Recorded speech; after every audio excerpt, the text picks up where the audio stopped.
Thank you, Amy. Appreciate the intro. Real quick, we want to get the chat going, and we have a question that will come into play in a couple of slides down the road. So our question to all attendees, that you can be putting this in the chat while we introduce ourselves, is what are, or reflect on an important mentor in your life, and in the chat, throw out some of the characteristics of an effective mentor, if you would. And we can move on to introductions while you do that. So welcome to Creating a Supportive School Ethos. Amber and I are sharing this because we are sharing two of the most powerful tools that we have found in student mentoring and accountability partners that has transformed our school. And you can go to the next slide. So here we are. We put our contact information in there if you want to email us with questions or anything you have, or follow us on Twitter. We're happy to connect. My name is Molly Dandelay. I am the current director at Level Up Academy. We are a school in White Bear Lake, Minnesota, and we are kindergarten through 8th grade. We are a teacher-powered school, and Amber is one of our teacher leaders. So Amber, you can introduce yourself. I am a parent. I was a parent first at Level Up Academy. The year that the school opened, I was looking for an alternative for my own children to our district school, and found a lot of affinity with the mission and vision and values at Level Up, and sent my two youngest boys there in the very first year. And then the second year, I became the middle school teacher, our first middle school teacher. So I've gotten to help design our middle school program and use mentoring since that first year, really, when I started. So it's been a really key piece of the work that we've done, and it's been really exciting to see the impact of what it can do. And one of the things that we knew from the beginning at Level Up is that relationships were going to be key to the success of our school. And so as Amber said, mentor meetings were a part of that, and accountability partners came a little bit later, and we'll share that with you. Our current data around our positive and supporting school ethos are these statistics. This comes from this year. We're proud of these statistics and the work that everyone has been doing together, especially because these statistics exist during our global pandemic. This is a time when many people are disconnected, and together we did a great job of staying connected, and we really attribute our success this year to these student mentor meetings and our accountability partners. Of course, with a lot of time and hard work and a lot of grit that goes along with that. I'll give you a quick story about mentor meetings and accountability partners, and how both started up and how they now mirror each other. But it was spring 2020 when, as you know, we were all quarantined as a nation, and we had to quickly pivot as a school, as all educators around the world did. And one of the things that we recognized is that the glue that held our classes together was student mentoring. And student mentoring was already a routine within our school, and that transitioned well on any platform, whether the kids were in person or distance learning.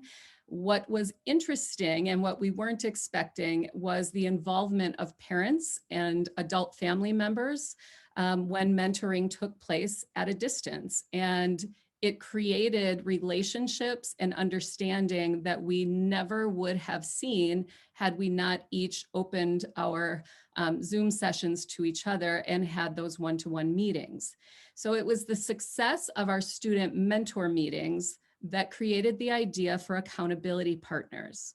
Accountability partners are teachers having partners to hold them accountable to their goals. And when we were opening in the fall, one of the things that I had as a director was, how do we do distance teaming, not just distance teaching? How do we stay together as a team? How do we not lose the momentum that we have had in the past? And accountability partners were born, and we will describe them in the slides to come. So we are pretty sure that those statistics that we showed you are related to the relationships that have been built through mentoring and accountability partners. And the reason we really believe that those are the magic of the success that we've had in keeping students and families happy and teachers happy as we can be, even during a pandemic, is because they are developmental relationships. So this may be familiar to you, but the Search Institute has done the research to show that one of the most important factors in the difference between students who really thrive and those who struggle or just sort of survive is developmental relationships with adults. And what they mean by developmental relationships are these 5 pieces of the framework. So not only is a mentor someone that many of us, when we think of mentors, as you did in the chat, said it's someone who, whoops, excuse me, I was looking at the chat and moved my slide. There we go. So not only is a mentor someone who expresses care, they're a listener, they provide support, those kinds of things that we typically think about with mentorship. They take it a step farther. Relationships that really work with adults challenge growth in young people. They share power by giving students voice and choice and opportunity for leadership. And they expand possibilities by making connections, by seeing strengths, providing pathways and coaching. And those, I think, are the key things that both young people need. This research is about young people, but really when when I heard that and I had been doing mentor meetings with my students, I remember saying to Molly, I want that. I want someone to sit with me and do these things. That's what I need too. And we really do believe that, yes, that the research is done around students, but it's been really powerful with adults as well. So we think this research really shows why the mentor meetings and accountability partners have been so powerful and why they are such a key. This link right here, I'm not going to go to it right now, but what the Search Institute has done is they have broken down each of these pieces of their framework into descriptors of what exactly it looks like to express care, to provide support. So if you're curious about finding out more about developmental relationships, the link is right here in the slide presentation that is in with our presentation today. So really the key that we're seeing is developmental relationships, and student mentoring and accountability partners have been such a powerful way to just very practically go about making that happen. So I come at this as a parent as well, being able to compare my experience with my oldest son, who hasn't experienced this kind of mentoring, with my younger two who have. And so I want to start with my story of what it is, the difference, the powerful difference that it makes in the students that I work with and in my own kiddos. My oldest son reminds me very much of a student that I have been mentoring this year. My oldest son, Carver is his name, and he has always done very well on the outcomes of his learning. He does well on tests. What he has never done well is turning in his daily work. and we have worked as a family to try to figure out what on earth do we need to do to help him understand how to do that. But looking at the school system from the outside in, even as an educator myself, it's been difficult to coach him on exactly what he needs to do because we don't know all the school systems. We don't know what supports are available, and we aren't there in the day to see what is going on. And so I'm mentoring a 7th grader right now who reminds me of him so much, of my son. Same thing. He's doing really well on the final products on the tests, but man, is he falling behind on the daily work. And during our mentor meetings this fall, his mom and dad and I and the boy would sit on Zoom together, and we talked, and we were trying to figure out what it was that was under the problem that he was having with his work. We tried some organizational strategies. We tried just some genuine, we're going to hold out a little carrot for you. Does that help? Some motivational strategies. We tried a whole bunch of things. And finally, we came to a time management strategy that he found that worked. And all of a sudden, he was jumping on Zoom to share and excited. And in the pandemic, he had had a number where he could text me, and he was saying, Ms. Espinosa, I completed so many assignments today.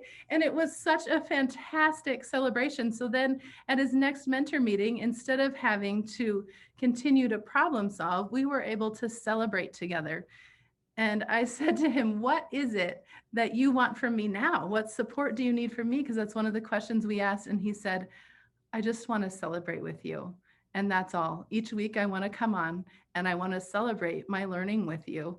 And I just, oh my gosh. And a 7th grade boy saying that. And then he said, I think that's what's really special about this school is that it feels like people really care about me. And I went, oh my gosh, there we go. That's what we had been looking for all along with my junior in high school that we still haven't figured out. But we got to do it in mentor meetings together throughout this year. So logistically, like you can see the power of it in a story like that, but logistically, how does it work? So our mentor meetings are weekly or bi-weekly. We try to go for weekly as much as we can. 10 to 15 minutes is all it takes to sit down with a student one-on-one in a scheduled meeting. And we follow the same process every time. An intentional process. The students know it. I know it. By the end of the year, they are leading it and they are ready. They know what's going to happen. And we are working together then to not only address academic needs, but to build relationships, those developmental relationships that we're talking about, to support their academic success and to think about their future self and how we can best support them to grow in their future skills. So this is how simple it is. We just ask these 4 questions, and they do kind of mirror the developmental relationships research. So we simply start with the beginning of the year, we set goals together. And then we sit down every week or every other week, and we just say this, what is working? And we name what exactly is it that is working right now? What's going well? Why is it working? How are you doing that? And really get to the bottom of what is something you need to keep doing in order to be successful. And then we take a look at what really isn't working right now. What exactly is it? That's where we needed to go with in our conversation about why aren't those assignments being turned in? Is it organization? What exactly is it that isn't working? And then what can we learn from what is working to select a strategy? So the next question we ask is, what strategy will you use? And this is where the students really take a lot of ownership over their learning when we ask this, because they help pick what is the strategy that you will use and what support then do you need from me? And they become very, very good at figuring out what is it that isn't working. And this reflection process begins to be internalized so that really by the end of the year, 6th grade, 7th grade, 8th grade students are doing this on their own before they even come to meet with me. But what it also does is it allows for me to identify something that I see that isn't working, or to offer a new skill that I think could help. So that's what this is all about. It's never the same. The thing that each student needs isn't the same as the last one. Sometimes the need is really an academic need, and then we need to find academic support. Sometimes it's a study skill thing. They just need to figure out a new way, something that's going to work better in the way that they're studying. Sometimes it's about that they need to advocate for themselves, to go and talk to a teacher about what do I need to do, and or what do I need from you. Sometimes it's about time management, and very often, very, very often, it's a social emotional need that is happening, that is getting in the way, that I would maybe never have known about. And if I hadn't had this conversation, it looks like behavior, it looks like academic concern, but really the thing is a friendship, or it's a lack of belonging, or it's something hard that's going on at home, and the student just needs some support. So by being able to helping to identify then what the student really needs, that's where we can coach them just in little bits at a time. How do you go up and make a friend? What do you do that first time? Or what are the study skills you might try? Or how can we get you some academic support? Or what time management strategy might you try? So that's where with students, it's a little bit different than the way we do accountability partners with adults, but we play a coaching role where we are helping them to try skills and strategies that they may not know already. So we've provided some things that we have figured out over time on how exactly to make this really happen in a building. It's easy to say it's a great idea, but how to make it actually happen. And one of the biggest barriers can be time. Our time in schools is always tight, and we all know that. So I have 3 strategies here that we have tried in different ways to make scheduling work. One of the things is that every adult in the school can be a mentor. Everyone can be. Someone who works in the kitchen, a para, any adult can be a mentor if they know the questions to ask and they know the resources that can be given. IEP teachers make great mentors.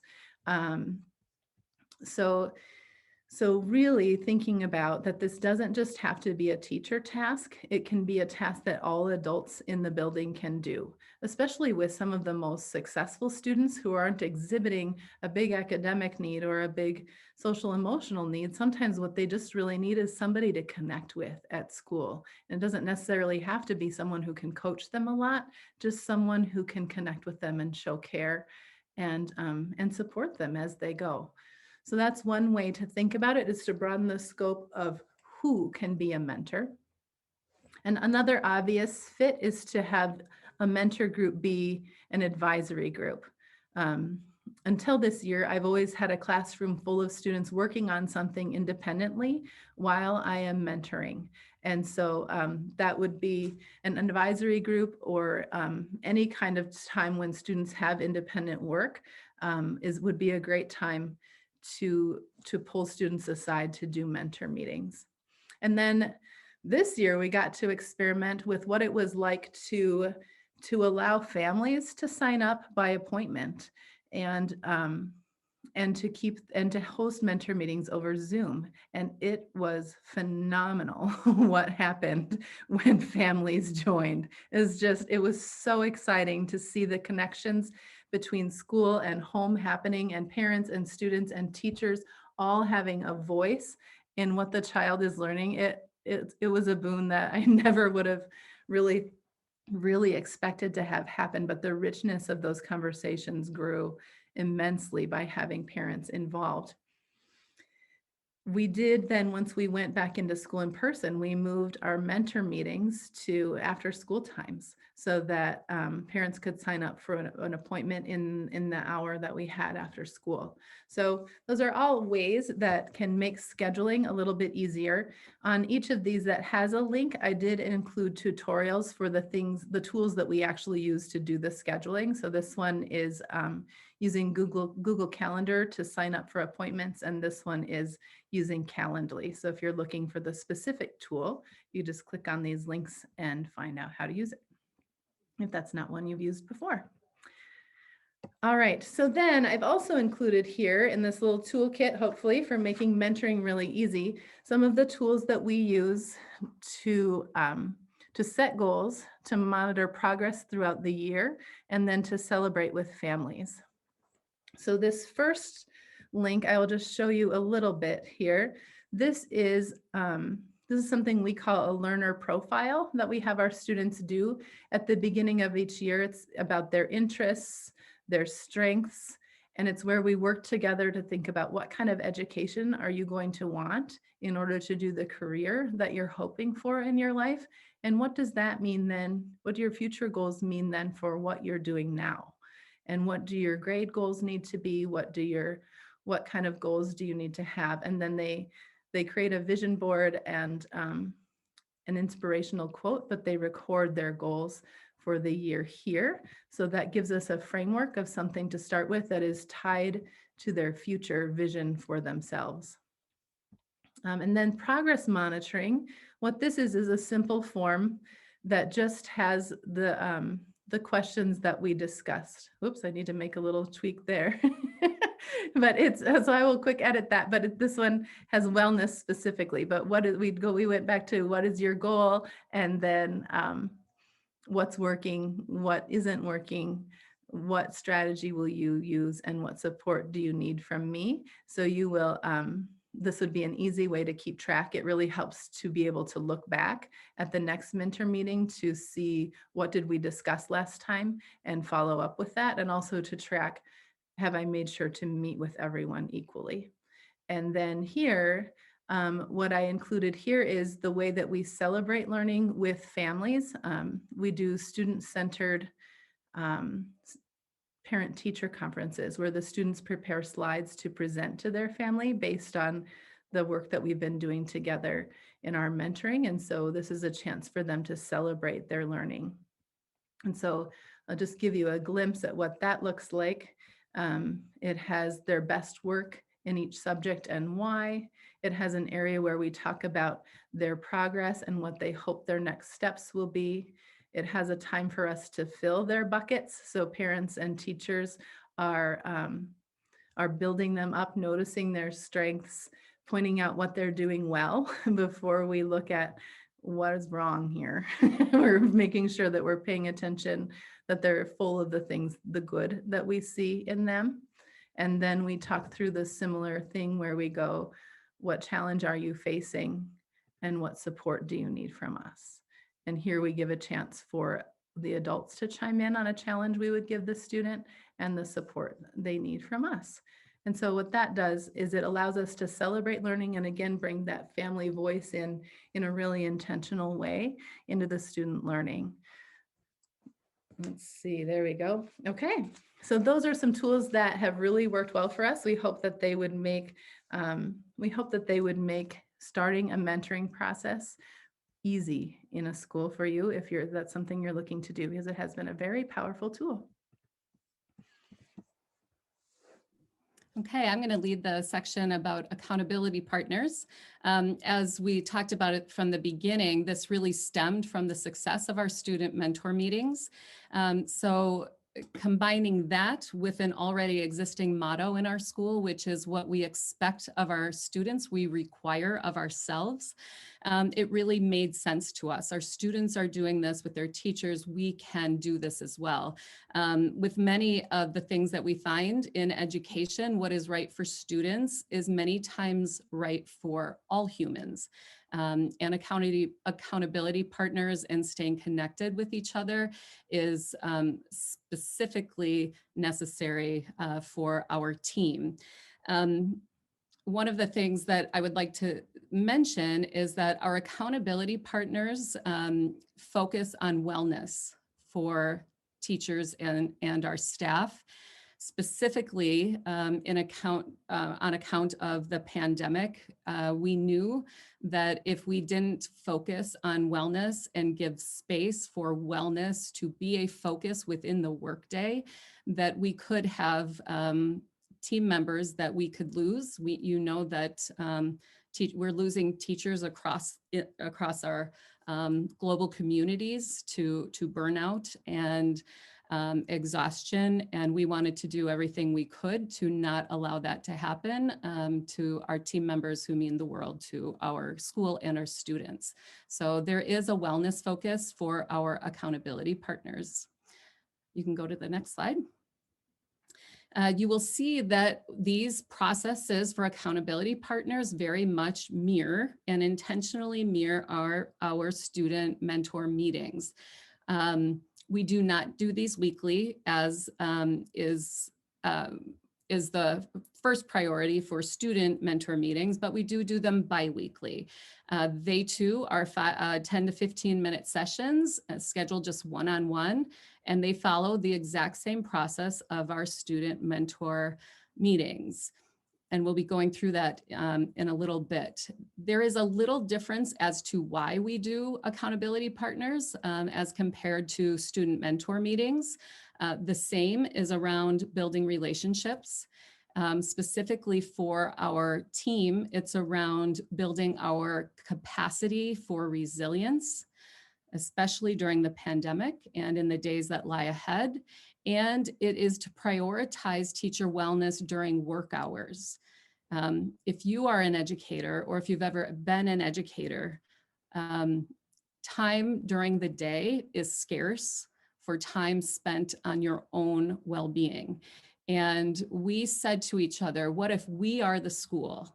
What if we are the school who cares enough about the adults who need to show up daily for our students, that we will set aside time and prioritize time during their workday in order to meet their wellness goals. And we know in order to have a strong school, we need strong teachers who then can support students in a strong and meaningful way. You can go to the next one. So the same questions are asked of each other in teacher accountability partners that are asked of students. What's working? What isn't working? What strategy will you use? And what support do you need from me? One of the things that we think is really important and different than a student mentor meeting is that partnering accountability partners can be successful. So some things that we took into consideration was that accountability partners is not named mentor meetings because strategically they are different. Mentor to us means that there is a guide, somebody who might have more skills, who might have more information than another person. And accountabilities come from a very equitable and equal platform of power and of knowledge and of shared information. So that's one thing to consider. This isn't about coaching. We are not having somebody doing the coaching for somebody else. This is equal partnership. So what we found to be really successful when we partnered our team together into partnerships was that we looked at things like we would not put our co-teachers as accountability partners. They work together all the time. They might want space, might want to speak and get a different opinion from someone else. We didn't partner current mentors. So we do have a new teacher mentor process, and we made sure that current mentors were not the same as accountability partners. And in that way, there was strategy for getting our new teachers, new to our team, involved in establishing relationships with someone else.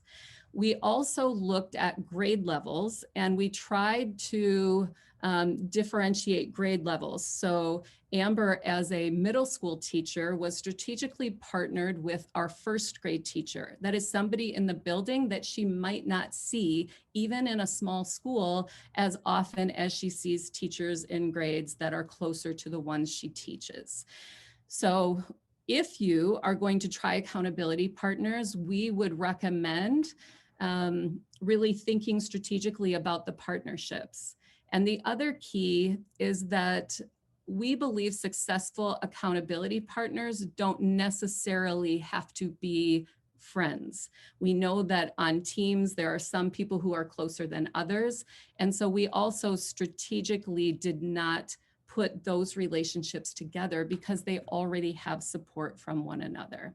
So consider the strategic partnerships if you decide to partner up people on your team. So these, like the tools that Amber shared, I have tools to share for successful accountability partnering. And the first one is a launch. How do you figure out where to begin with this? And we launched the program by looking at wellness with a wellness dig. Amber, you can click on that if you'd like. And so when you receive our slide presentation, which you will at the end, you will have access to this slide that walks through an accountability process for talking about why accountability partners are necessary, and then going to a wellness dig that we have linked there for you, and then going through all of the steps. So this would be a slideshow that you could share with your team. And we wanted to be really intentional that accountability sessions, what they are, what they aren't. This isn't like a diet. You don't fall off of this. This is somebody who will be there no matter what. These aren't vent sessions, although we know that venting is important, and we don't disagree that at times ventings are necessary. We aren't here to socialize, we aren't here to vent, but we really are here to be strategic and to be accountable to each other as well as their time. And so we gave each team member strategies to use that if their accountability partners were going off track, a way that they could come back and make sure that they were effective. So the next tool that we have for you, and as a part of the presentation, is progress monitoring, which is exactly like the form that we use for student mentoring. What we find that is really helpful in this is that, of course, you know what your accountability partners' goals are, but you can go back, each of you can go back to exactly what did you say last time? What were you going to do? And did those work for you? Did your strategies work? So over time, you can see change as you collect this information. And to help with wellness ideas, we came up with what we call a wellness dig. And my own mentor, the one of many who I call my mentor, who I know is watching right now, gave me the words to say exploring, growing, becoming, and thriving. And we used those words in order to help people come up with a wellness goal. So if you look, one thing that we thought was really important is that when we say wellness, sometimes what comes to mind is eating better, meditating, working out, those sorts of things. But wellness is bigger than that. And it is more wide stretched as well. So sometimes wellness is around uncovering your passion, because as soon as you get locked into something that really drives your energy, you feel better and you have more motivation. Another area of wellness, as you scroll down, is finding peace in chaos or looking for the good. We also put a section for choosing your own wellness path, or using movement as medicine. So there are categories, and then there are just ideas. None of our accountability partners had to choose these ideas, but this gives people a place to start if they feel like they don't have the tools to really focus in. So during our wellness dig, all of the people involved on our team started somewhere on this rubric. So this is for you to use, should that be a good idea for your team. So once we began the accountability partners and we scheduled them out, we found that taking care of our educators and giving them permission and holding space within their workday to focus on wellness so that they can then lead our students in an effective way So starting with the educator gave impact to our students and made an impact on our students, which we believe directly influenced our school culture. As you see from our data, we have 100% of all of our staff, not just our teachers, returning. And we also believe that this is one of the reasons why. And of course, in a ripple effect, you start with the educator, and ultimately you can create real change in educational reform. We want to open this to questions in the chat right now. So if anyone has questions about accountability partners, about student mentorship, about creating a supportive ethos, we are ready to answer any questions that you have. Hey, you guys, I'm curious about how long you did this and what your staff response was to the accountability partners. Great question. Our accountability partners started just this year as a result of the success of our student mentor meetings when we went into quarantine last spring. And so we have done it almost a complete year. At the end of the year, which we are nearing right now, we are going to gather all of the information from accountability partners. So that survey hasn't gone out yet. It will go out the last week of school, allowing everyone to wrap up their sessions.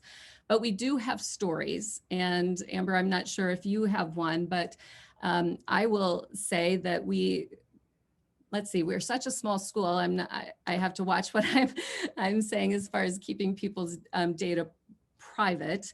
But one of our teachers said, as a newer teacher in her career, that being paired up with someone who was a special educator, who had information about behaviors and who had information about giving space and allowing students to have what they need, really allowed her as a teacher to free up some space within her teaching realm.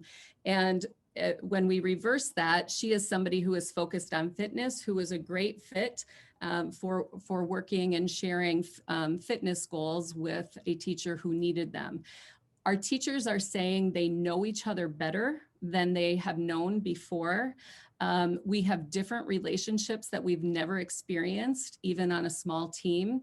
And so we're looking forward to getting all of the data from this past year, but this is definitely new to us. Amber, do you have anything to add to that?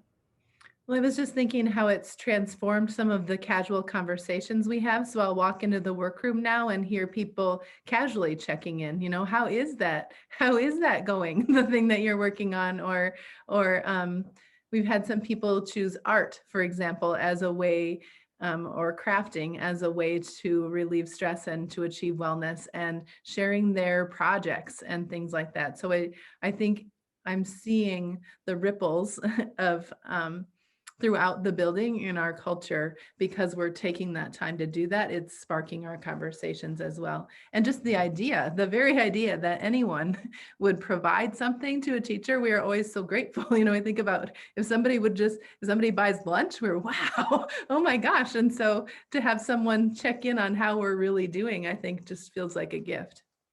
One of the other things that I will add is that it's been noticed that there are spaces for conversation because there are relationships that have been established. And I'll speak to that specifically around race this year. As we all can contest, these are difficult and courageous conversations to have with one another.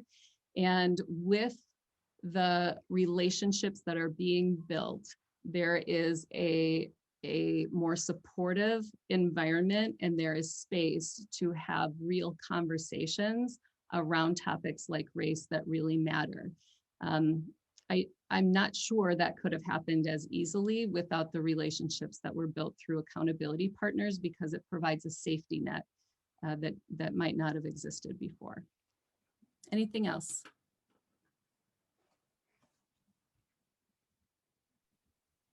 There's a question in the chat from Kiana about, did you get any pushback from teachers about the partnerships? Yeah, that's a great question. So one thing that I'll always start with is that we have a small team.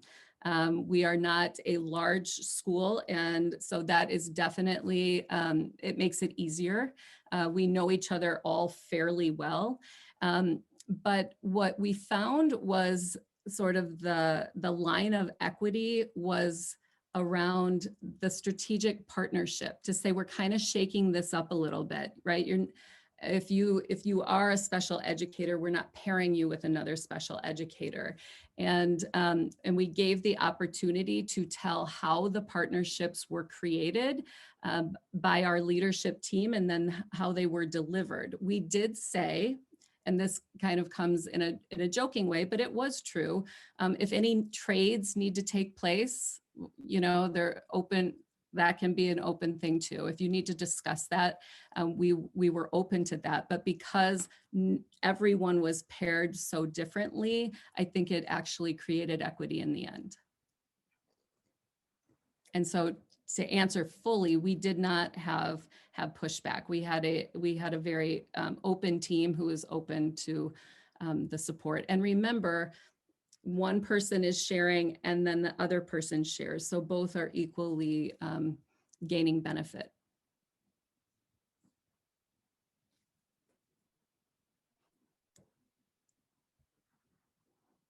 Okay, if you have, continue to put your questions in the chat. We will answer them toward the end. And Amber, you wanna roll to the next slide? Sure. So one of the things that we knew could be a barrier is how do we get started? Where do we go? On what level do I begin? And how can you imagine doing this in your own organization? So Amber and I created ideas around where you could begin. So we put the exploring, growing, becoming and thriving down the middle. And then we separated it into, what does exploring look like with student mentoring? It means, or it could mean, you mentor a student that's been on your radar, somebody you've been looking out for, and you establish those weekly or bi-weekly meetings and you formalize it, and you keep showing up. On the other side, exploring for as an accountability partner might just mean asking a trusted person, will you be my accountability partner? This is what I would like from you. Let's meet bi-weekly. It'll just take 10 to 15 minutes. And if you're interested, I will share and you can share. And it could be something like that, all the way down to the thriving, where somebody might want to establish this student or school-wide within your school. So we hope that by sharing steps, that there can be an entry point for anyone, no matter if you are from a small school, a large school, and no matter if you feel like you fit in with your team or don't fit in with your team, that there is a place to start for everyone.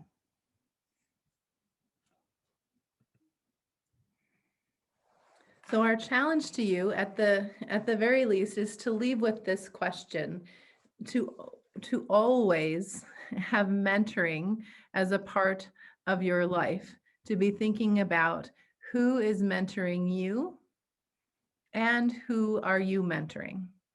That is such a powerful thing that we can do with one another. As the Research Institute shows, it's one of the most powerful things we can do for each other's well-being and each other's thriving. And so to give that gift to yourself, to find a mentor, someone who would mentor you, and to give that gift to someone else. Who are you mentoring?